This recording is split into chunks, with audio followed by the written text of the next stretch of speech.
बदलते भारत की शान।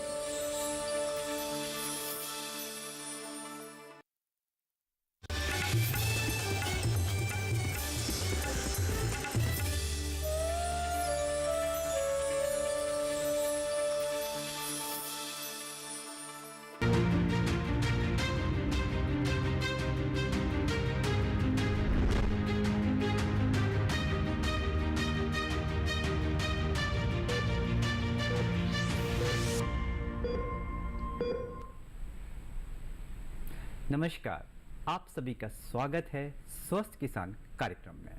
मैं हूं आदित्य कुमार।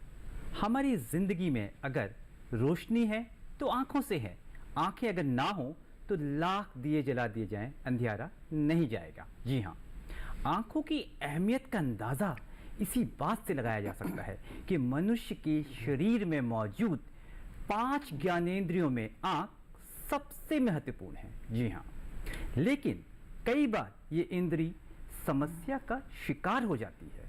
कुछ समस्याओं का संबंध उम्र के साथ है, जबकि कुछ ऐसी हैं जिन्हें दवाओं या फिर दूसरे उपायों से दूर किया जा सकता है।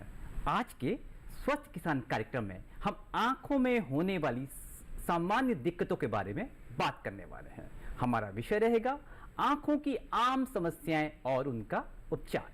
अगर आप इस बारे में कुछ पूछना चाहते हैं, समाधान चाहते हैं, तो निसंकोच अभी हमें इसी समय फोन कर सकते हैं। हमारे टोल फ्री नंबर हैं 1800113060 और 1800113061। इस फोन पे आपका कोई भी पैसा नहीं लगता है। आज के विषय पे बात करने के लिए हमारे बीच 4 मेहमान, 4 एक्सपर्ट्स आए हुए हैं। हमारे पहले मेहमान हैं डॉक्टर प्रवीण वशिष्ठ। आप एम्स के आरपी सेंटर में प्रोफेसर हैं। आपका वेलकम है डॉक्टर साहब। हमारे दूसरे मेहमान हैं डॉक्टर प्रदीप वेंकटेश। आप एम्स के आरपी सेंटर में प्रोफेसर हैं। आपका भी वेलकम है डॉक्टर साहब। हमारे तीसरे मेहमान हैं डॉक्टर तुषार अग्रवाल। आप भी एम्स की आरपी सेंटर में प्रोफेसर हैं। आपका भी वेलकम है डॉक्टर साहब। हमारी चौथी मेहमान हैं डॉक्टर भावना चावला। आप भी एम्स के आरपी सेंटर में प्रोफेसर हैं। और कार्यक्रम में आप सभी का मैं फिर से तहे दिल से स्वागत करता हूं। लेकिन बातचीत की शुरुआत करने से पहले देख लेते हैं एक ज्ञानवर्धक रिपोर्ट।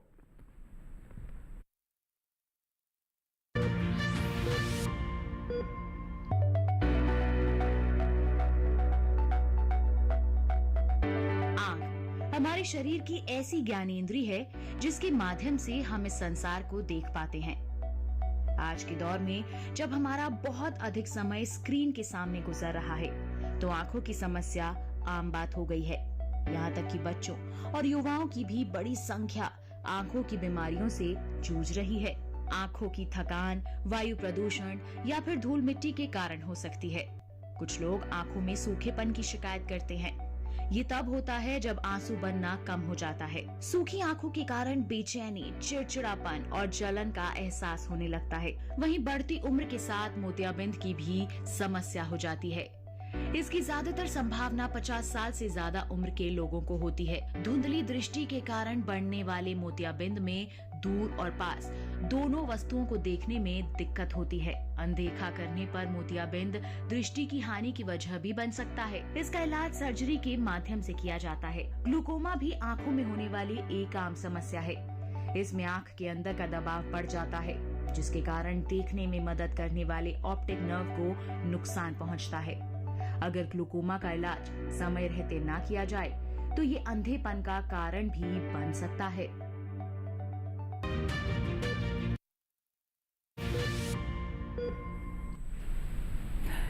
आपका स्वागत फिर से करता हूं और आपने देखी एक ज्ञानवर्धक रिपोर्ट।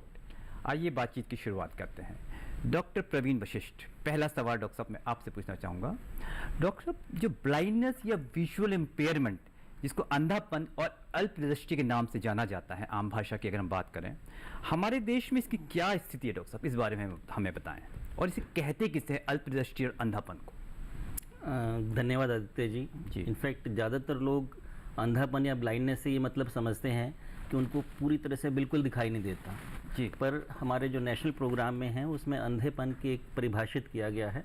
अगर उसको बहुत ही आसान शब्दों में बताया जाए, अगर कोई व्यक्ति उठी हुई उंगली 3 मीटर की दूरी से नहीं देख पाता, 3 अच्छा। मीटर 10 फीट के आसपास, तो उसको अंधापन बोला जाता है। अच्छा। टेक्निकल भाषा में इसको 3/60 विजुअल एक्विटी, जो अगर भी 3/60 से कम है जी। तो उस कंडीशन में अंधापन है। जी। और जो विजुअल इम्पेयरमेंट अल्प दृष्टि है उसकी परिभाषा 6/18 कट ऑफ है जी। भारत सरकार की तरफ से। जी। WHO ने उसको अभी रिसेंटली डिफाइन करके 6/12 से कम वाले को विजुअली इम्पेयर्ड बोलते हैं। जी। जहाँ तक नंबरों को सवाल किया जाए, अभी हमारे देश में पूरे देश में नेशनल ब्लाइंडनेस सर्वे हुआ है और उसके हिसाब से देश में लगभग 50 लाख ऐसे व्यक्ति हैं जिनको अंधापन है और तकरीबन 3.5 करोड़ लोग ऐसे हैं जिनको अल्प दृष्टि है। अच्छा। मतलब वो ज़्यादा जरूरी है उन दोनों को बिल्कुल करना। बिल्कुल।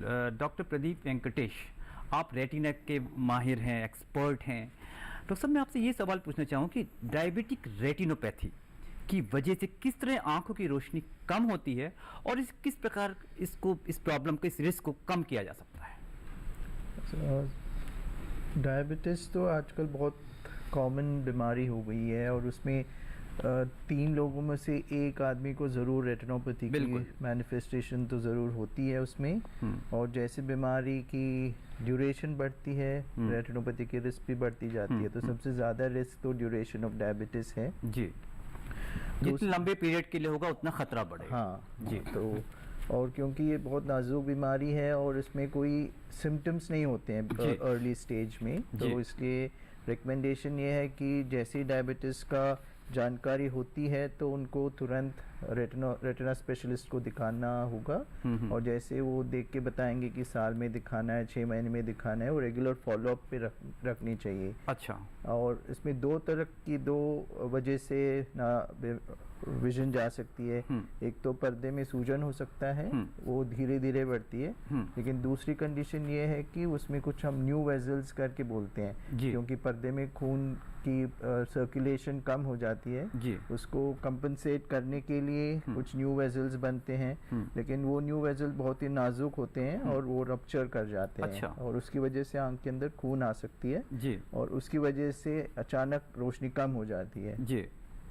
डॉक्टर तुषार सर, आपका रुक करना चाहेंगे। डॉक्टर साहब, कोरोना के बाद बच्चों में चश्मा लगने की जो संख्या है काफ़ी बढ़ चुकी है। डॉक्टर साहब, इसके क्या कारण है और किस प्रकार रोका जा सकता है?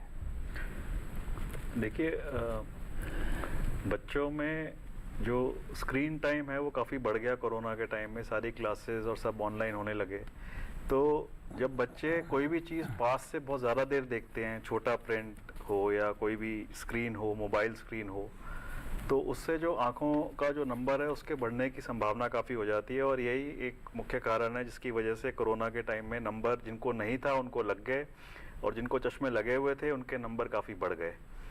इसमें दूसरी बात यह है कि अभी जो रिसेंट स्टडीज़ हैं उसमें पता लगा है कि अगर बच्चे बाहर दिन में 1 घंटे से ज़्यादा, 1 घंटा या उससे ज़्यादा खेलने जाएं या बाहर का एक्सपोजर हो, धूप में देखें, तो उससे जो है चश्मे की जो नंबर बढ़ता है वो कम हो जाता है। अच्छा। जो उसकी बढ़ोतरी है वो कम हो जाती है जी। और जिनको नहीं लगा है चश्मा उनको भी चश्मा आगे जाके लगेगा, इसकी भी जो पॉसिबिलिटी है, संभावना है, कम हो जाती है। अच्छा। तो कोरोना में सब लोग लॉकडाउन में थे जी डॉक्टर साहब, सब अंदर थे और सब स्क्रीन्स पे देख रहे थे। जी। तो ये एक मुख्य कारण क्योंकि है। बाहर निकलना खतरे से खाली था। हाँ। इसकी वजह ये भी है डॉक्टर साहब, वो कम्युनिटी डिसीजन था, तो सभी को फेस करना। बिल्कुल डॉक्टर साहब। इस बीच हमारे कार्यक्रम को देखते हुए हमारे एक दर्शक जुड़ चुके हैं, काजल हैं। काजल, आपका स्वागत है हमारे कार्यक्रम में, अपना सवाल पूछिए। हेलो। हेलो। हाँ जी काजल जी, अपना सवाल पूछिए। नमस्कार। आज ही मेरे आंखों में पहले को खुजली थी। हाँ जी, आंखों में खुजली की प्रॉब्लम है। हाँ, आप क्या? नमस्कार जी। हाँ जी नमस्कार। आपको आंखों में खुजली की समस्या है, आप क्या जानना चाहती हैं? हाँ जी। क्या जानना चाहती हैं? और फिर भी पानी से भी धो लूँ और फिर दिखना कमजोर आँख होगी भी, इसको इन्हें धागा निकाल सकती काजल जी। अब जब कम दिखा लगा। अच्छा, देखने में आपको समस्या आ रही है। आई थिंक डॉक्टर तुषार इसका जवाब दे सकते हैं। डॉक्टर एज कितना है? आपकी आयु बताइए काजल जी, आपकी अपनी उम्र बताइए। हेलो। मेरी उम्र है जी 45। 45। तो इन्होंने दो चीज़ों की बात करी है। एक तो उन्होंने कहा कि सुई में धागा डालने जी। में दिक्कत आती है, तो 40-40 इयर्स के बाद सभी को जो है धीरे धीरे पास का काम करने के लिए जी। चश्मे की ज़रूरत होती है। और ये काफ़ी एक कॉमन टाइप की कंप्लेंट होती है कि सबसे पहले इसलिए पता लगता है कि सुई में धागा डालने जी, में जी। दिक्कत आ रही है, क्योंकि एक वो फाइन काम है। बिल्कुल। तो वो तो एक सिंपल सी चीज़ है कि चश्मा पास के लिए लगेगा तो प्रॉब्लम सॉल्व हो जाएगी। जो आँख में इचिंग या खुजली है उसके बहुत कारण होते हैं। मेन जो उसमें से है, एक तो एलर्जी कंजंक्टिवाइटिस होता है, जी। एक टाइप की एलर्जी हो जाती है आँख में। तो उसमें जनरली जो गर्मी का मौसम है उसमें वो चीज़ें बढ़ जाती हैं। जी बिल्कुल। तो उसके लिए एक तो जो तीखी जो धूप होती है उसमें सनलाइट अवॉइड करनी चाहिए, चाहे सनग्लासेस पहने या कोई हैट पहने। और कई बार फिर इसके लिए एंटी एलर्जिक ड्रॉप्स भी यूज़ करने पड़ते हैं, वो तो डॉक्टर ही प्रिस्क्राइब कर सकते हैं देख के। बिल्कुल। और दूसरी चीज़ होती है ड्राई आई, सूखापन आँख में, खुश्की आना। तो वो भी इन महीनों में बढ़ जाती है। जी। तो उसके लिए एक तो जो टीयर सप्लीमेंट्स या सब्स्टिट्यूट्स आते हैं जो आंसू का काम करते हैं, जी। उसके ड्रॉप्स आते हैं, वो यूज़ कर सकते हैं। और जैसे बाहर जब धूप से बाहर घर में आए तो उस टाइम में साफ पानी से आंखों को वॉश कर सकते हैं, उनसे भी इन चीज़ों के सिम्टम्स कम हो जाते हैं। बिल्कुल काजल जी, आपको अपने सवाल का जवाब मिल चुका होगा। इस बीच हमारे एक और दर्शक जुड़ चुके हैं, आइए उनका सवाल ले लेते हैं। स्वागत है आपका हमारे कार्यक्रम में, अपना सवाल पूछिए। Hello hello hello. हाँ जी, अपना सवाल पूछिए। नमस्कार। नमस्कार। संजय जी सवाल पूछिए। पूछना जी सर, नमस्कार। अपने टीवी का वॉल्यूम बंद कर दीजिए, एक्सपर्ट्स आपको सुन रहे हैं, अपना सवाल पूछिए। पूछना ये था कि जैसे आंखों में हमेशा महीने में कभी भी ऐसा रहता है कि दर्द रहता है, और अक्सर महीने में कई बार बहुत ज्यादा दर्द होता है दोनों आंखों में। अच्छा, ओके। डॉक्टर प्रवीण, अगर आप इनके सवाल का जवाब देना चाहें। दर्द का कोई मतलब कितनी उम्र है इनकी? आपकी आयु बताइए संजय जी। संजय जी, अगर आप लाइन पे हैं तो अपनी आयु बताइए। जी सर, इसी के बारे में पूछना था। अपनी उम्र बताइए संजय जी। डॉक्टर साहब आपकी 27 साल की उम्र है। 27 साल की उम्र में आंखों में दर्द होना मतलब बड़ा अजीब सा एक अनकॉमन सी चीज़ है। तो या तो इनको आंखों में लाली वगैरह भी होती है, कि सिर्फ दर्द होता है? डॉक्टर साहब आपसे कुछ पूछ रहे हैं संजय जी। उनसे संपर्क टूट चुका है डॉक्टर साहब, आप फिर भी वेक टर्म्स में जो बता सकें। इसको एक बार हॉस्पिटल में ला के दिखा सकते हैं। हाँ, अदरवाइज 27 साल की उम्र में रेगुलर दर्द होना थोड़ा सा अनकॉमन सी बात है। हाँ। और मुझे ऐसा कोई जांच करने की जरूरत पड़े। जांच का विषय है, आपको विशेषज्ञ से मिलना चाहिए, उसके बाद ही आप किसी निष्कर्ष पे पहुंच सकते हैं। डॉक्टर भावना मैम, आपका रुख करना चाहेंगे। मैम, बच्चों और बड़ों में आप बेसिकली एक आई कैंसर स्पेशलिस्ट हैं, अगर मैं गलत नहीं हूं तो। बच्चों और बड़ों में कितने प्रकार के आंखों के कैंसर होते हैं?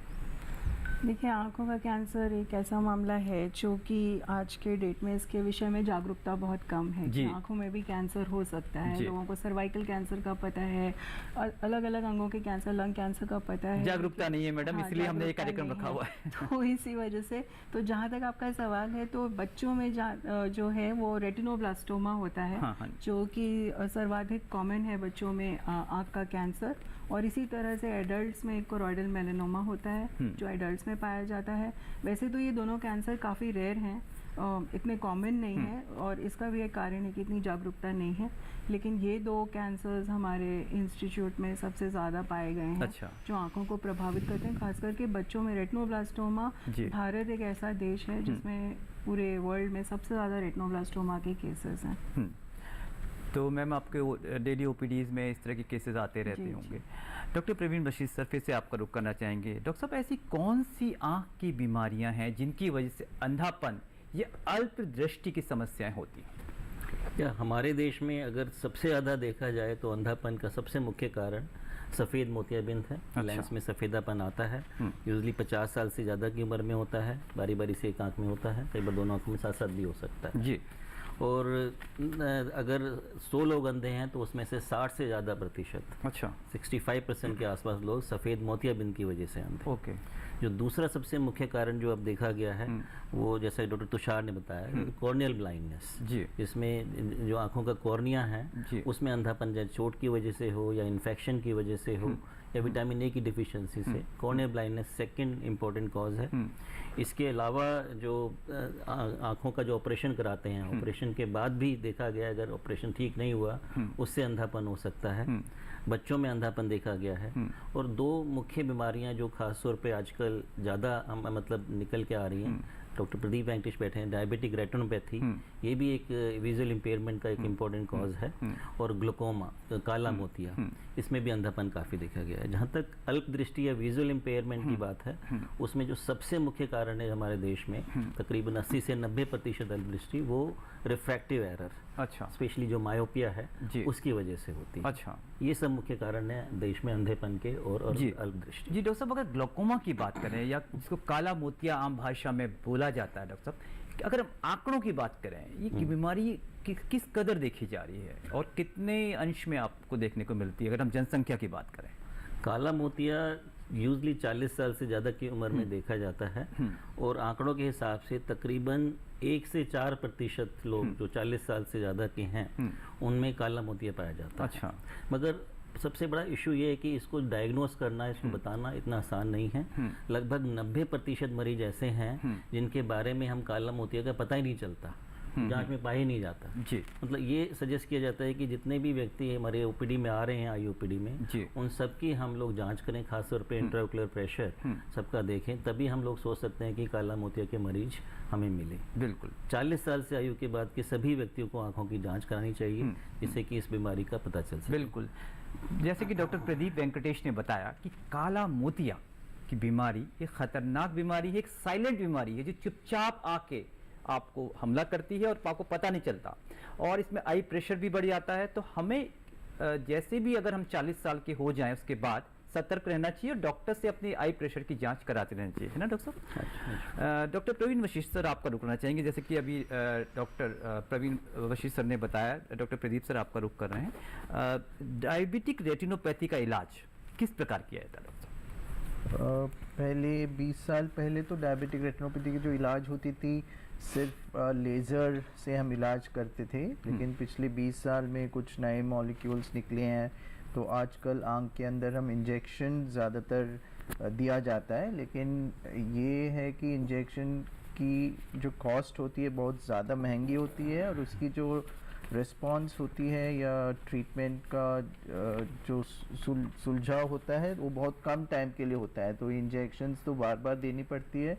तो इसलिए आपको ये देखना पड़ेगा कि कौन सी इंजेक्शन लगाना है और कितने पैसे खर्च होते हैं, उसका भी ख्याल रखना पड़ेगा। तो ये जो इंजेक्शंस होते हैं, एक तो पर्दे की जो मैं बता रहा था स्वेलिंग होती है, सूजन होती है, उसको थोड़ा ड्राई कर देती है, और जो न्यू वेजल्स बता रहा था उसको भी थोड़ा वो कंट्रोल में ले आता है इंजेक्शंस। लेकिन उसके साथ साथ कई लोगों में लेज़र भी ज़रूर करनी पड़ती है। अच्छा, डॉक्टर तुषार अग्रवाल सर आपका रुकना चाहेंगे। आजकल अगर हम नौजवानों की बात करें, युवक युवतियों की बात करें जो कम एज के हैं, वो चश्मे से छुटकारा चाहते हैं। कुछ लोग ब्यूटी कॉन्शियस होते हैं, कुछ मॉडलिंग लाइन में हैं या ग्लैमर वर्ल्ड में हैं। डॉक्टर इस बारे में आपकी क्या राय है, और ये जो करवाते हैं कि चश्मे से छुटकारा पाते हैं या कोई और विधियों से, ये विधियाँ कितनी सुरक्षित है, इस बारे में आप हमें बताएं डॉक्टर साहब। देखिए, जो लोग चश्मा नहीं लगाना चाहते हैं जी, उसकी एक तो मुख्य वजह कॉस्मेटिक है कि ब्यूटी कॉन्शियस हैं या उनका प्रोफेशन ऐसा है जी। दूसरा कई प्रोफेशनल रिक्वायरमेंट्स होती हैं, जैसे जहाँ पे कॉम्बैट है या कहीं पे है, तो वहाँ पर भी जो है चश्मा नहीं लगा सकते। अगर आप बात करें उन युवक युवतियों से, तो उनका कहना है उनका लुक ओल्ड लगेगा, और आजकल थोड़ा इसमें ज़्यादा कॉन्शियस हो गए हैं जी। बिल्कुल, तो उसके बहुत काफ़ी ऑप्शंस हैं। एक तो बिना सर्जरी के भी ऑप्शन है, कॉन्टैक्ट लेंसेज लगा सकते हैं जी। उसके लेकिन अपने फ़ायदे और नुकसान है, उसमें थोड़ा रख रखाव ज़्यादा करना पड़ता है। अच्छा, तो अगर कभी कभी नहीं लगाना है तो कॉन्टैक्ट लेंसेज सेफ ऑप्शन है जी। लेकिन अगर बिल्कुल नहीं लगाना चाहते हैं तो उसके लिए दो मेन टाइप की सर्जरीज होती हैं। एक जो लैसिक लेज़र बोलते हैं जी, जो कि लेज़र से परमानेंटली चश्मे का जो नंबर है उसको ट्रीट कर दिया जाता है, और दूसरा एक इम्प्लांटेबल कॉन्टैक्ट लेंसेज आते हैं जो कि कॉन्टैक्ट लेंस की तरह ही एक लेंस होता है, लेकिन वो आँख के अंदर परमानेंटली फिट कर दिया जाता है। अच्छा। दोनों के अपने अपने अलग अलग इंडिकेशंस हैं और उनके अलग अलग क्राइटेरिया हैं। तो अगर मैं एक जनरल बात करूं तो अगर एक तो 18 साल के बाद ये सर्जरी करी जाती है, और जबकि नंबर कम से कम 6 महीने तक स्टेबल रहना चाहिए। और उसके बाद ये असेस किया जाता है कि जो जो जो पेशेंट है वो उसके लिए ये सर्जरी सेफ है या नहीं है। बिल्कुल। सबसे पहले ये मेजर किया जाता है, अगर उसके लिए वो हर क्राइटेरिया में फिट बैठता है और ये सर्जरी उसके लिए सेफ है, फिर हम ये सर्जरी रेकमेंड करते हैं। अगर सर्जरी अच्छे क्राइटेरिया को स्ट्रिक्टली फॉलो करके की जाए तो ये अपने में काफ़ी एक सेफ ऑप्शन है उन लोगों के लिए कि जो कि चश्मा नहीं लगाना चाहते। बिल्कुल डॉक्टर साहब, यहीं पे एक सवाल उठता है कि एक बार अगर लेसिक सर्जरी करा ली जाए तो कितने अरसे तक दोबारा ज़रूरत नहीं पड़ती? देखिए, लगभग सभी पेशेंट्स में जो नंबर है वो करेक्ट हो जाता है। अच्छा। जिनका बहुत हाई नंबर होता है जी 5 या 6 के ऊपर, उसमें थोड़े चांसेस ज़्यादा रहते हैं कि कुछ साल के बाद हल्का फुल्का नंबर वापस आ जाएगा। उतना तो कभी नहीं वापस आएगा, हल्का फुल्का वापस आ जाएगा। लेकिन ये ध्यान रखना है कि 40 साल के बाद, जैसे पहले जो जिन्होंने बात करी थी, जिन्होंने लेसिक कराया है या ICL भी कराया है, 40 साल के बाद उन लोगों को भी पढ़ने के लिए चश्मा पक्का लगेगा। अच्छा, लगना ही लग पढ़ने का चश्मा पक्का लगेगा 40 साल के बाद। वो किसी में 42 हो सकता है, किसी में 44 हो सकता है, बट लगभग 40 to 45 के बीच में पढ़ने का, लेकिन दूर का उनका ठीक रहेगा जब तक कि कोई और प्रॉब्लम ना आए। रीडिंग ग्लासेस लगाने पड़ेंगे? रीडिंग ग्लासेस लगाने पड़ेंगे 40 के बाद, क्योंकि वो उम्र का तकाजा है, सीधी सी बात। तो ये सब जो सर्जरीज हम करते हैं इसमें एवरेज एज 20 और 25 के बीच में होती है।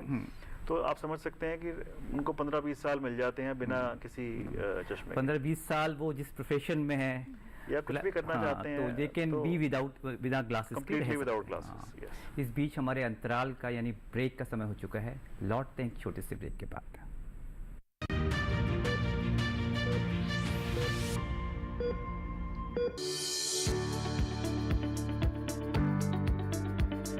कृषि और पशुपालन है एक दूसरे के पूरक।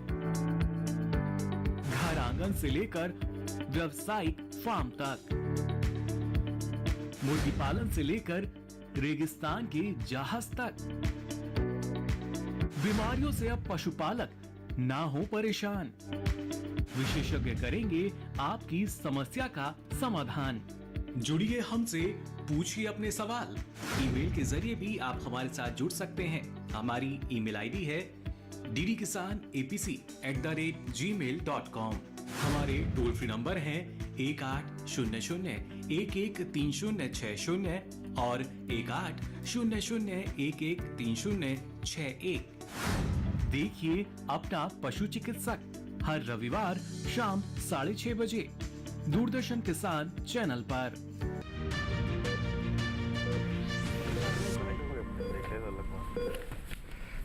ब्रेक के बाद आप सभी का फिर से स्वागत है। मैं डॉक्टर भावना आपका रुक करना चाहूँगा। मैडम, अभी आपने रेटिनोब्लास्टोमा का जिक्र किया था। ये बीमारी होती क्या, इस बारे में बताएं। इसकी प्रारंभिक लक्षण, शुरुआती जो सिम्टम्स है क्या होते हैं? तो रेटिनोब्लास्टोमा एक आँख का कैंसर है, जैसा मैंने बताया, और ये बच्चों को अफेक्ट करता है। ज़्यादातर बच्चे 5 साल से छोटी उम्र के होते हैं और इसका सबसे इम्पॉर्टेंट सिग्निफिकेंट सिम्टम जिसको हम कहते हैं लक्षण, वो होता है ल्यूकोकोरिया। ल्यूको मतलब सफ़ेद, कोरिया मतलब प्यूपिल, यानी कि जो आँख की पुतली है उसके बीचों बीच नॉर्मल जो ब्लैक रिफ्लेक्स होता है, जो ब्लैक दिखनी चाहिए, उसकी जगह वो सफ़ेद नज़र आती है। तो ये एक ऐसा सिम्टम है जो बच्चों में उनके पेरेंट्स या फैमिली मेम्बर्स, जान पहचान वाले, वो पिकअप करके और उसको डॉक्टर के पास ला सकते हैं दिखाने के लिए। तो ये एक इम्पॉर्टेंट सिम्टम और साइन है, क्योंकि रेटिनोब्लास्टोमा की ये सबसे बड़ी खासियत ये है कि ये कैंसर पूरी तरह क्योरेबल है। अच्छा। बट जी हाँ, और आज के डेट में इतनी एडवांस टेक्नोलॉजी आ गई है। पहले एक टाइम होता था जब रेटिनोब्लास्टोमा में जब बच्चे आता था तो उसमें कई बार जो है वो ट्यूमर सहित आँख को भी निकालना पड़ता था सर्जिकली ऑपरेट करके। पर आज के डेट में हमारे पास ग्लोब सैल्वेज जिसको कहते हैं, मतलब कि हम आँख को भी बचाना चाहते हैं और नज़र को भी बचाना चाहते हैं। तो उस तरह की बहुत टेक्नोलॉजी में एडवांसेस आ गए हैं जो कि हम ये कर पाते हैं। बट ये तभी संभव है अगर इस सिम्टम का अर्ली डिटेक्शन हो और तुरंत बच्चे को जो है वो सही जगह पे लाया जाए। बिल्कुल, तो होप नहीं छोड़नी चाहिए, आशा की किरण है कैंसर होने के बावजूद भी। डॉक्टर प्रवीण वशिष्ठ, फिर से आपका रुक करना चाहेंगे। डॉक्टर साहब, अगर हम वैसे तो भारत सरकार स्वास्थ्य के विभिन्न क्षेत्रों में लगातार प्रयासरत है, फिर भी एक सवाल ये उठता है कि कैटरेक्ट की बीमारी, ये सफ़ेद मोतिया की बीमारी को दूर करने के लिए हमारी भारत सरकार क्या कर रही है? इनफैक्ट जैसे मैंने अभी बताया, सफ़ेद मोतियाबिंद हमारे देश में अंधेपन का सबसे मुख्य कारण है। भारत सरकार ने नेशनल प्रोग्राम शुरू किया था बैक 1976 में जी, और तब से ही अंधेपन के लिए जो मोतियाबिंद है उसके ऑपरेशन के लिए स्पेशल ध्यान दिया जाता है। आज की तारीख में एक साल में हमारे देश में लगभग 65 से 70 लाख ऑपरेशन हर साल किए जाते हैं। जी, बहुत बड़ा नंबर है, बहुत बड़ा नंबर है। पर क्योंकि जनसंख्या इतनी ज़्यादा है और जैसे मैंने बताया कि मोतियाबिंद का एक सबसे मुख्य कारण है कि उम्र जैसे जैसे उम्र बढ़ती है मोतियाबिंद के होने के चांस ज़्यादा होते हैं। और आप ये समझ लीजिए कि लाइफ एक्सपेक्टेंसी बढ़ रही है हमारे देश में। जब हम आज़ाद हुए थे तब लाइफ एक्सपेक्टेंसी पर व्यक्ति तकरीबन 50 साल की उम्र की। बिल्कुल डॉक्टर। आज की तारीख में 70 साल से ज़्यादा है। अगर एज बढ़ेगी तो मोतियाबिंद बढ़ेगा ही बढ़ेगा और ज़्यादा ऑपरेशन की जरूरत पड़ेगी। बिल्कुल। हमारे भारत सरकार ने इनफैक्ट अगले 3 साल के लिए लक्ष्य रखा है कि तकरीबन 2 करोड़ 70 लाख ऑपरेशन 3 साल में कराएंगे। अच्छा, एक बड़ा नंबर है और ये इस इरादा है देश में कि इतने ऑपरेशन करने के बाद कम से कम मोतियाबिंद की वजह से जो अंधापन जो इतना ज़्यादा है वो ना सिर्फ कम होगा बल्कि लगभग खत्म हो जाएगा। बिल्कुल, बहुत अच्छी प्रयास हमारी सरकार कर रही है और हमें आगे आकर उसका फ़ायदा उठाना चाहिए। इस बीच हमारे एक और दर्शक जुड़ चुके हैं, आइए उनका सवाल ले लेते हैं। नमस्कार, स्वागत है आपका हमारे कार्यक्रम में, अपना सवाल पूछिए। नमस्कार। हाँ सर, मेरे आंखों में उल्टी शायद कीचड़ आता रहता है। कीचड़ आता रहता है, ओके, ठीक है। अजय जी, आप लाइन पे बने रहिए, मैं डॉक्टर भावना का रुख करूंगा। डॉक्टर भावना मैम, आप इनके सवाल का जवाब दें, आप लाइन पे बने रहिए, हो सकता है डॉक्टर साहब कुछ सवाल पूछें आपसे। जी। ये कीचड़ एक आंख में आता है, दोनों आंखों में आता है, लगातार आता है या कभी कभी आता है? मैडम आपसे कुछ पूछ रही है अजय जी। हाँ जी, बताएं। आपने बताया आपकी एक आंख में कीचड़ आता है, दोनों में आता है? दोनों आंखों में उल्टी शायद उल्टी तरफ आता है, लेफ्ट साइड आई थिंक। अच्छा, ओके। देखिए, आँख का कीचड़ यूजुअली इन्फेक्शन की वजह से हो सकता है। तो अगर आँख में कीचड़ आ रहा है, लगातार आ रहा है जी, दोनों में, तो एंटीबायोटिक ड्रॉप्स का प्रयोग करने से इसमें रिलीफ मिल सकता है। तो एक तो ये कारण होता है। तो जैसे एक्यूट कंजंक्टिवाइटिस हो तो कीचड़ के साथ जो है साथ में आँख में लाली भी होती है, दर्द भी होता है। तो लेकिन अगर कारण तो विभिन्न हो सकते हैं, लेकिन एक्सपर्ट से मिलने के बाद ही आई थिंक वो तो डेफिनेटली अगर इस तरह के लक्षण देखिए, हमारे जो एक कार्यक्रम का विषय है अजय जी, हमारी जो प्रयास है वो ये रहता है कि हम जागरूकता पैदा करें, एक अवेयरनेस पैदा करें। हम इस कार्यक्रम के माध्यम से कभी भी इलाज नहीं करते हैं।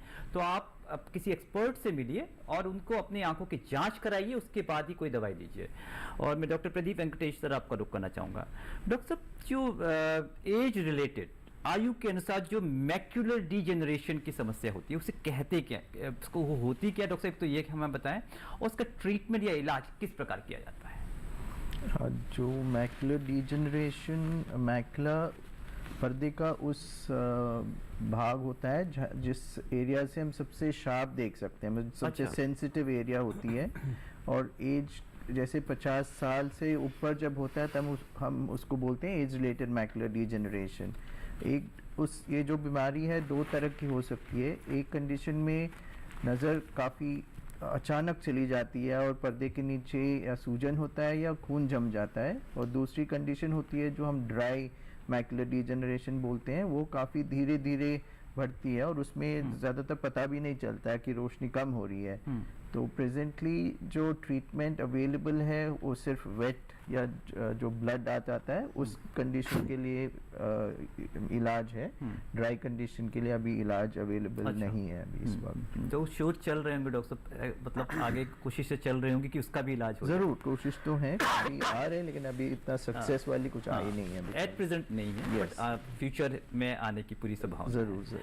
डॉक्टर तुषार, आपका रुख करना चाहेंगे। डॉक्टर साहब, आमतौर पे जो अभी डॉक्टर प्रवीण ने भी बताया कि जो कैटरेक्ट है या सफ़ेद मोतियां हैं, अक्सर बुजुर्गों के दिमाग में एज रिलेटेड प्रॉब्लम, आयु के अनुसार दिक्कत आती है। डॉक्टर साहब, एक अक्सर लोगों में बड़े पेश में लोग रहते हैं कि अभी मेरी आयु इतनी हो गई है तो अभी मेरे को थोड़ा दिखाई दे रहा है, एकदम से मेरे काम में क्या कैटरेक्ट को जब वो पक जाए तभी उसका ऑपरेशन करना चाहिए। सवाल अक्सर आम इंसान के मन में रहता है। आप डॉक्टर साहब आपसे ये जानना चाहेंगे कि इसकी कैटरेक्ट सर्जरी की, कैटरेक्ट की जो शल्य चिकित्सा होती है उसकी सही उम्र क्या है? देखिए, किस आयु में करानी? कैटरेक्ट का थोड़ा सा ही समझना पड़ेगा कि इसके सिम्टम्स क्या हैं। सबसे शुरुआत में जैसे जैसे जब धूप में जाते हैं तब रोशनी कम हो जाती है, और जब घर में आएंगे वही व्यक्ति तो उसको थोड़ा ज़्यादा अच्छा दिखेगा। एक ये सिम्टम है, अच्छा। ग्लेयर बोलते हैं इसको। अच्छा। या जैसे वो चांद की तरफ देखेंगे रात को तो उनको कटे कटे नजर आएंगे, मल्टीपल चांद नजर आएंगे। या जैसे बाहर निकलेंगे और सामने से लाइट आ रही है, ट्रैफिक की लाइट आ रही है, तो फटी फटी नजर आएगी। अच्छा। तो और एक जनरल जो है धुंधलापन आंखों में आएगा, तो ये एक कॉमन सिम्टम्स है। पहले जब फेको एमल्सिफिकेशन जो आजकल का जो टेक्निक है करने का, इसके पहले जब मैनुअली जब सर्जरी होती थी तब ये कहा जाता था कि जब पक जाए तो उसका इंतजार करना चाहिए। बट आज जबकि सब मेजॉरिटी लोग जब फेको जो सर्जरी बोलते हैं उससे कर रहे हैं, उसके अंदर जैसे ही आपको दिक्कत आने लगे अपने काम में और वो दिक्कत हम दिखाने के बाद पता लगे कि वो कैटरेक्ट की वजह से है, तो वो बेस्ट टाइम है कैटरेक्ट कराने का। फेको में जितना टाइमली सर्जरी हो जाए उतने रिजल्ट्स बेटर हैं, जितना सर्जरी लेट की जाए या पकने के बाद की जाए उतने रिजल्ट्स कम होते जाते हैं। डॉक्टर एक ईमेल भी आई है, आपसे फिर से आगे पूछेंगे, आप ही से रिलेटेड है। इस बीच हमारे एक दर्शक जुड़ चुके हैं, आइए उनका सवाल ले लेते हैं। स्वागत है आपका हमारे कार्यक्रम में। नेगी जी, अपना सवाल पूछिए।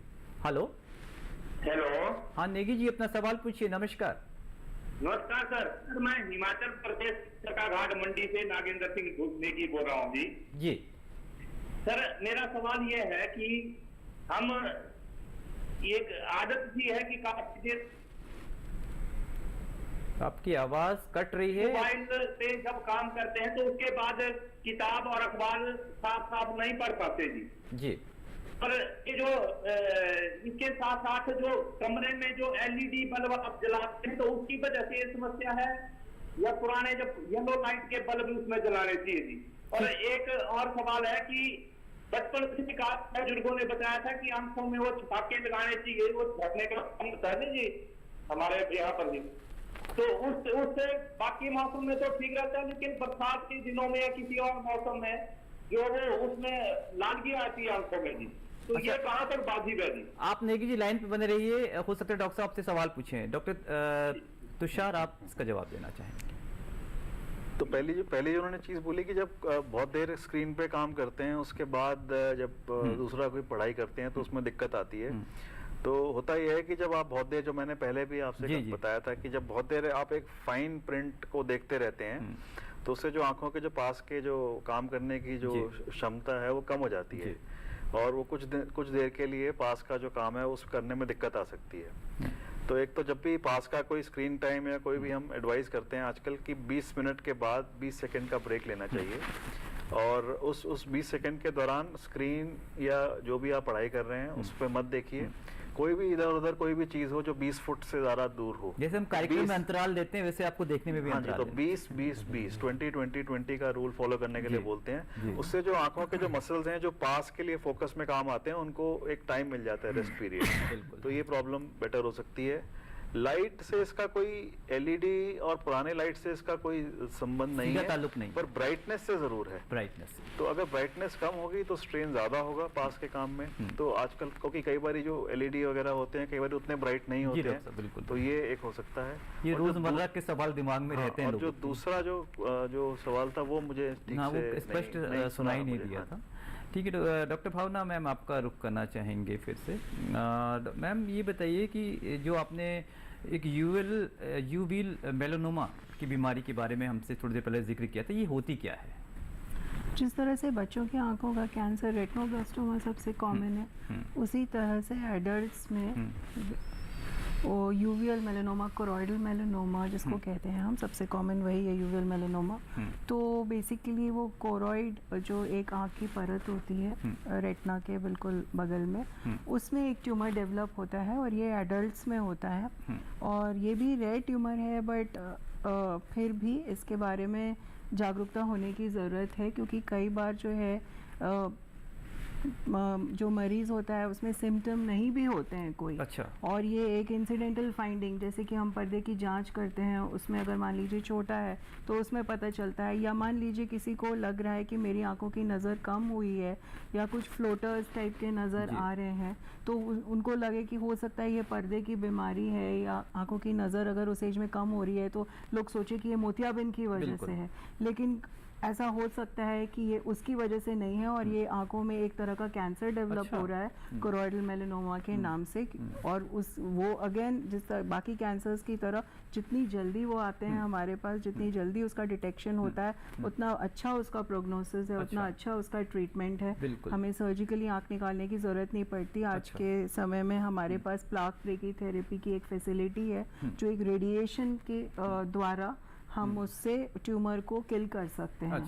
और आँख को भी बचा सकते हैं, नज़र को भी बचा सकते हैं। पर अगेन इसमें भी जल्दी डॉक्टर से संपर्क करने की आवश्यकता है। समय की बड़ी इम्पोर्टेंस है कैंसर की बीमारी में, हम सब जानते हैं। उसी तरह आँख के कैंसर में भी हुई है। डॉक्टर तुषार, अभी थोड़ी देर पहले मैंने आपसे जिक्र किया था, एक ईमेल आई है हमारे पास। श्रीमती बिमला जी हैं बॉम्बे से, इनकी आयु 76 ईयर्स है। ये कह रही है इनकी आँखों में कैटरेक्ट का आना शुरू हो चुका है, लेकिन जब वो डॉक्टर से मिली तो उन्होंने कहा कि आप चश्मा लगाइए, जब तक आपको दिखाई देता आप चश्मा लगाइए, और जब दिखने में, और दूसरा ऑप्शन उन्होंने दिया कि आप ऑपरेशन भी करा सकती हैं। तो ये पशुपेश में है, शी इज कंफ्यूज्ड कि इन्हें ऑपरेशन करा लेना चाहिए या चश्मा चालू रखना चाहिए, क्योंकि ये कह रही है कि चश्मे का नंबर भी इनका बदलता रहेगा, ऐसा डॉक्टर साहब ने इनको बताया है। देखिए, जैसे जो मैंने आपको सिम्टम्स बताए कैटरैक्ट के, उसमें उसके अंदर एक ये भी सिम्टम है कि शुरू में नंबर चेंज होता है और जनरली ये नंबर माइनस की तरफ बढ़ता जाता है। तो इसके अंदर एक ये पर्सनल प्रेफरेंस की भी बात होती है कि अगर चश्मे से आपको ठीक दिख रहा है तो आप कुछ देर चला सकते हैं, पर जनरली ये पाया गया है कि एक बार अगर कैटरैक्ट की वजह से चश्मे का नंबर बढ़ने लग जाएगा तो फिर वो रुकेगा नहीं। तो और वो हर 2-3 महीने में चेंज कराना होगा, तो वो भी अपने आप में एक दिक्कत वाली बात है। तो अगर ऐसी एक सिचुएशन बन गई है तो हम अपने पेशेंट्स को ये बताते हैं कि आप एक बार तो चश्मा बनवा लीजिए नया नंबर से, और अगर वो दोबारा चेंज होता है कुछ महीने के बाद तो फिर मत रुकिए, फिर अपनी सर्जरी करा लीजिए। बिकॉज फेको में जितना जल्दी सर्जरी करें उतने रिजल्ट्स बेटर होते हैं, जितना लेट करें उतनी जो है सर्जिकल चैलेंजेस ज़्यादा होती हैं, उतना जो है उसमें जो रिस्क हैं सर्जरी के वो बढ़ जाते हैं। बिल्कुल डॉक्टर साहब, ईमेल का दूसरा हिस्सा मैं बाद में लूंगा। एक हमारे एक और दर्शक जुड़ चुके हैं, हर्ष हैं। हर्ष जी, स्वागत है आपका हमारे कार्यक्रम में, अपना सवाल पूछिए। हेलो। हाँ जी हर्ष जी, अपना सवाल पूछिए।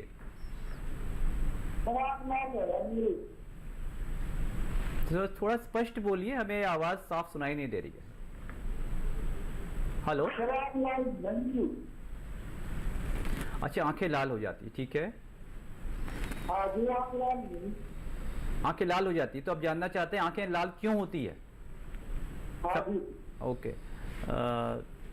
तो डॉक्टर तुषार अगेन आपसे ही पूछना चाहेंगे। देखिए, आंखें लाल होने के कई कारण हैं। उसमें से जो मेन कारण जो हैं वो एक मैंने बताया एलर्जिक कंजंक्टिवाइटिस, जिसमें कि आंखों में किसी चीज़ से एलर्जी हो जाती है, किसी भी चीज़ से हो सकती है जी।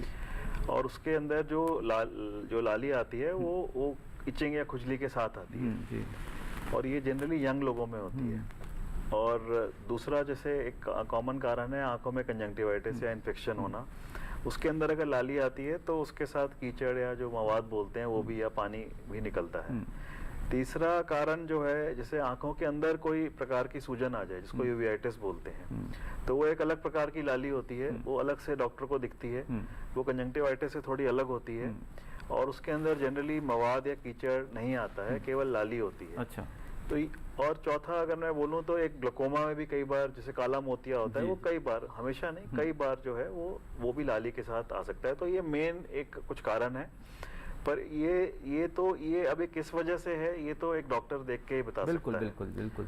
तो डॉक्टर साहब आपने काफ़ी चीज़ें बता दी हैं और वो तो एक डॉक्टर ही देख के बता सकता है। एक और दर्शक जुड़ चुके हैं हमारे कार्यक्रम को देखकर। रिंकू, स्वागत है आपका हमारे कार्यक्रम में, अपना सवाल पूछिए। हेलो, नमस्कार सर। हाँ, आप सवाल पूछिए रिंकू जी। सर मेरी आंख में ना रेटिना में प्रॉब्लम है कि सर, जो पर्दे में सोजस है कि जी सर, उसमें पानी है कि। ठीक है। तो सर वो मेरा पर्दा सूज गया जी, और सर उसको मैंने तो सर उसके बारे में मैं कुछ पूछना चाहता हूँ सर। जैसे मैं उसमें दवाई डालता हूँ इतना तो ठीक रहता है सर। हाँ। और उसके बाद जी जैसे दवाई ना डालो जी, कई दिनों बाद जी मान लीजिए फिर वही प्रॉब्लम आ जाती है जी। रिंकू जी, मैं आपको रिक्वेस्ट करूंगा आप लाइन पे बने रहे। हमारे best retina expert doctor Pradeep Venkatesh हैं। डॉक्टर प्रदीप सर आपसे रिक्वेस्ट करेंगे। हाँ, एक अपना उम्र बताइए और कोई शरीर में आपको कोई बीमारी है? अपनी उम्र बताइए रिंकू जी। सर जी मेरी उम्र है जी 31 साल है। मैं कोई और बीमारी है आपको? नहीं सर, मेरा थोड़ा बीपी की प्रॉब्लम है जी। और ये जो सूजन है एक आंख में है, दोनों में? नहीं जी सर जी, एक आंख में सूजन है जी मेरे, उसमें पर्दे में पानी भर गया था सर जी, पीछे से ही प्रॉब्लम है जी। तो डॉक्टर ने सर मेरे को जी या तो कहा था या दवाई डालते रहो जी ठीक हो जाएगी, या आपको टिक्का लगवाना पड़ेगा जी आंख में जी, अगर नहीं ठीक हो जी। हाँ, तो इसमें जैसे डॉक्टर तुषार बता रहे थे, हो सकता है आपको यूवियाइटिस की बीमारी हो, तो उसकी वजह से पर्दे में बार बार सूजन हो सकता है। तो उसके लिए ये बीमारी थोड़ी लंबी चलती है। और जैसे आस्थमा की बीमारी है तो इसकी अटैक कभी हो सकता है। तो जब भी ये अटैक हो सकता है तो दवाई लेनी पड़ेगी आपको। इसको क्योर करने के लिए ऐसे कोई दवाई है नहीं, सिर्फ जब भी सूजन होती है हम उसको कंट्रोल कर सकते हैं। तो पूरी तरह इसको बीमारी हट नहीं सकती है, लेकिन फिर भी एक बार एक्सपर्ट को दिखाइए और सही तरह से पता होना है कि ये सूजन क्यों आ रही है। बिल्कुल, जैसे कि डॉक्टर प्रदीप वेंकटेश ने आपको बताया, आपको एक विशेषज्ञ से मिलना होगा। वो जांचें करने के बाद ही किसी निष्कर्ष पे आपको आगे क्या करना है बता पाएंगे। इस बीच फिर से एक अंतराल यानी ब्रेक का समय हो चुका है। लौटते एक छोटे से ब्रेक के बाद।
ब्रेक के बाद आपका फिर से स्वागत है।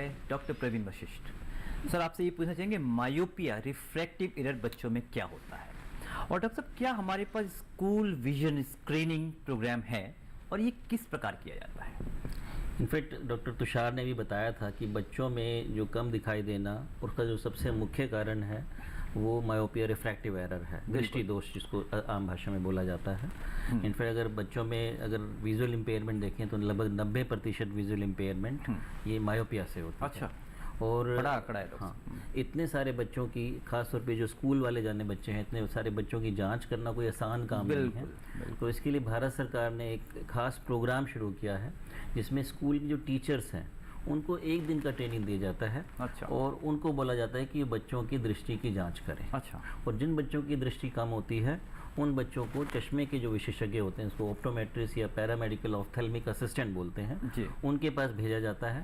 वो चश्मे की जांच करते हैं। अच्छा। और जिन बच्चों को वो चश्मा प्रिस्क्राइब करते हैं उनको भारत सरकार की तरफ से चश्मा फ्री में दिया जाता है। तो ये एक बड़ा प्रोग्राम है। इसका मैं ये कहना चाहूँगा कि अभी लक्ष्य जो रखा हुआ है लगभग 10 लाख चश्मे हर साल देने का लक्ष्य रखा गया है, जबकि ये जो लक्ष्य शायद काफ़ी कम है।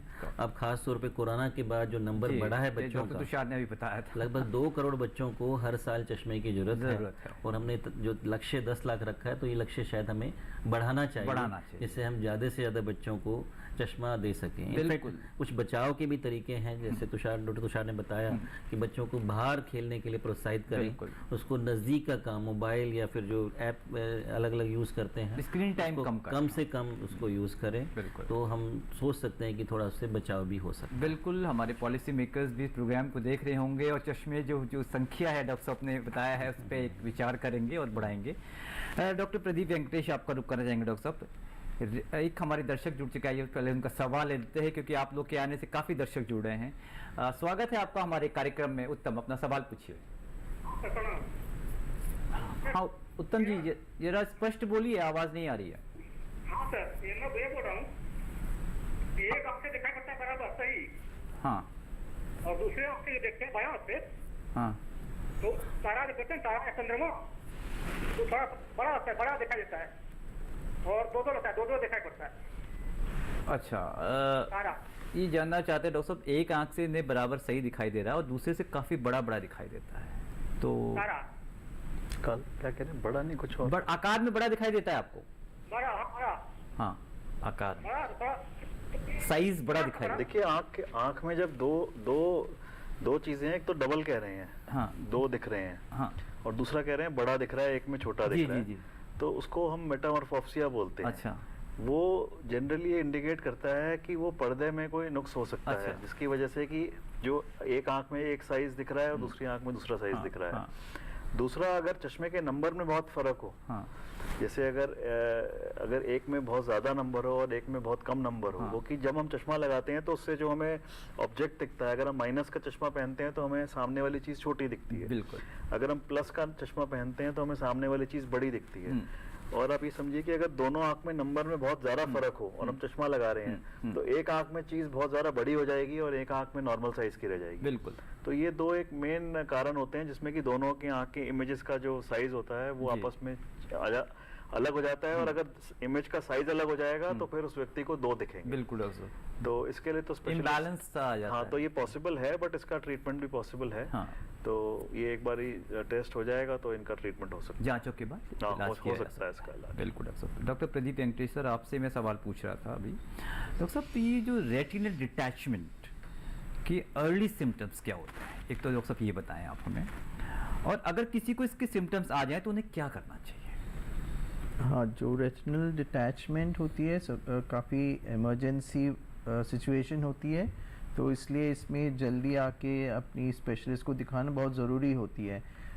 इसलिए इमरजेंसी सिचुएशन है क्योंकि एक बार पर्दे में छेद बन जाता है। नॉर्मली ये जैसे एज बढ़ती है उसके साथ डिटैचमेंट बनने की संभावना ज़्यादा होती है, और इसकी सबसे पहले जो सिम्टम होती है इसमें कुछ काले काले, एक तो मक्खी की तरह कुछ अचानक आंख के सामने घूमने की निशान हो सकती है, या कई छोटे छोटे काले काले धब्बे घूमने लगते हैं। तो अगर ऐसे होते हैं तो तुरंत उसको इग्नोर नहीं करनी चाहिए और तुरंत स्पेशलिस्ट को दिखाना चाहिए, क्योंकि 3 हफ्ते 4 हफ्ते के अंदर अगर ये मिस हो जाता है और जो पर्दे में छेद बन जाती है, अगर उसी सही टाइम से इलाज नहीं होती है तो पूरी पर्दा अपनी जगह से हिल जाती है और पूरी रोशनी चली जाएगी।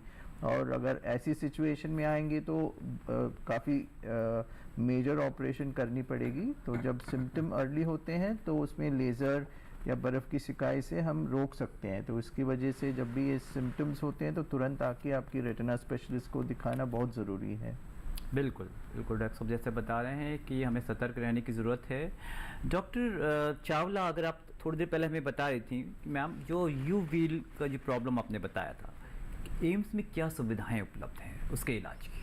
वो यूवियल मेलानोमा जो है 3 तरह का होता है आइरिस में, डिपेंडिंग अपॉन लोकेशन। सबसे कॉमन क्रोइडल मेलानोमा होता है। तो अभी हमारे पास सुविधाएं ये हैं कि जब अर्ली स्टेज में उसका अगर डायग्नोसिस हो जाता है तो हम उसको रेडिएशन से या लेज़र से उसको ट्रीट कर सकते हैं। लेकिन अगर डिले हो जाता है तो फिर हमें सर्जिकली, क्योंकि ट्यूमर है, आँख के बाहर फैलेगा तो जानलेवा हो सकता है, तो ऐसी सिचुएशन में फिर हमें जो है वो कई बार सर्जिकली उस आई को ट्यूमर सहित निकालना पड़ता है, जिसको हम इन्यूक्लिएशन सर्जरी कहते हैं। लेकिन हम उसको अवॉइड कर सकते हैं, जैसा मैंने कहा, अगर अर्ली स्टेज में आ जाए, अब समय पे आए तो उससे बचा जा सकता है, समय पे आए तो बचा सकता है। और प्लाक ब्रेकी थेरेपी एक टाइप की रेडिएशन थेरेपी है, जो सर्जिकली एक रेडियो एक्टिव सोर्स को हम लोग आई पे थोड़े टाइम के लिए फिक्स कर देते हैं, तो वो धीरे धीरे ट्यूमर की तरफ रेडिएशन देता रहता है और ट्यूमर उसकी वजह से जो है वो ट्यूमर सेल्स किल हो जाते हैं और इस तरह से वो ट्यूमर कंट्रोल में आ जाता है। बिल्कुल। तो वो हम लोग कर रहे हैं आज के डेट में एम्स में, तो उससे हमारे काफ़ी अच्छे हमें रिजल्ट्स मिले हैं। बहुत अच्छा है मैम। अब हमारे कार्यक्रम का समय लगभग समाप्त हो चुका है। डॉक्टर प्रवीण वशिष्ठ साहब, चारों एक्सपर्ट्स का मैं 1 बाय 1 मैसेज या संदेश चाहूँगा। एक और दर्शक फ़ोन रुकने का नाम नहीं ले रहे हैं। स्वागत है आपका हमारे कार्यक्रम में, अपना सवाल पूछिए। Hello hello hello. हाँ जी, अपना सवाल पूछिए। नमस्कार। मेरी दूर की नज़र कमज़ोर है तो मैं क्या करूँ? ओके, इनकी दूर की नज़र कमज़ोर है, इन्हें क्या करना है? एज आयु बताइए अपनी, सचिन जी। जी मेरी 16 साल है।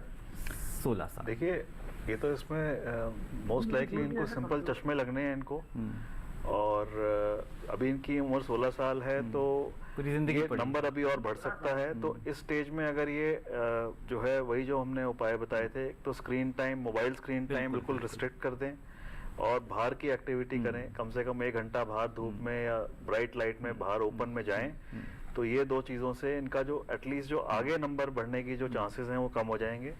लेकिन फिलहाल तो मुझे लगता है इन्हें चश्मे ही पहनने पड़ेंगे। चश्मा पहनना और पड़ेगा। बाद में जब ये 18 या 21 क्रॉस कर जाएंगे जी, उसके बाद फिर वो चश्मे का अलग, अगर वो नहीं पहनना चाहते तो फिर उसके ऑप्शंस और हैं हमारे पास। ठीक है जी। डॉक्टर प्रवीण सर, आप एक अपना संदेश दें आज के कार्यक्रम में। आप क्या बताना चाह रहे हैं कि प्राइमरी आई केयर पे ही अपना संदेश दे रहे हैं डॉक्टर साहब? फिर ज़रूरी है कि लोग अपनी आँखों का ख्याल रखें, और जैसा कि पहले बताया है, ख़ासतौर पे 40 साल एक ऐसी उम्र है कि 40 साल की उम्र के बाद हर साल अपनी आँखों की जांच जरूर कराएं। अगर आपके बच्चे स्कूल में हैं तो उन बच्चों में मायोपिया हो सकता है, दृष्टि दोष हो सकता है, उन बच्चों को आप ज़रूर उनकी आंखों की जांच कराएं। अगर चश्मे की ज़रूरत है तो चश्मा ज़रूर उनको बनवाएं उनको।